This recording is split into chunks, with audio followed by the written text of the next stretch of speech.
Our view of Australia is that it is looking like it's trading above long run levels, but much less so than the US. So the way we describe it is slightly overvalued, but not drastically so.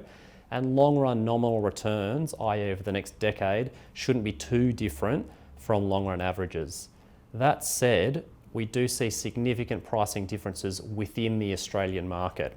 So we have some internal series that we use to track this, and our current mispricing is not as high as we saw in the TMT bubble.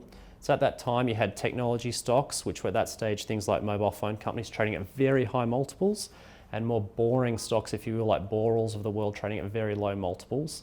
We're not quite that bad yet, but we're almost at those sorts of levels. So within the Australian market, we think there's quite a bit of mispricing going on. So within the defensive equity strategy, we would need to get much more confidence around the sustainability of the dividends. With credit growth so low and a lot of pressure on costs, both operating and credit costs, we think that the prospect for dividend growth is not great for the banks. That would be a key thing. If we want to look at some of the other Lazard strategies, for example, our Select Australian Equity Fund, we would really want to get more clarity on exactly how this house price decline is going to play out.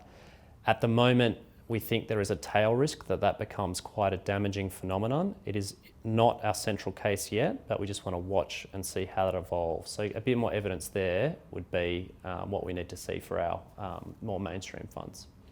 Look, I think you expressed it absolutely the right way. There is a significant tail risk that's been removed. No negative gearing, no reduction in the capital gains tax. That's a downside scenario that has been taken away. We still have a property adjustment ongoing now.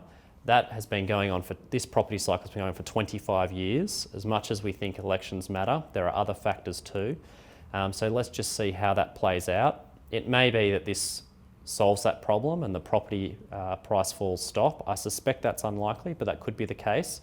But let's just wait and see how that plays out.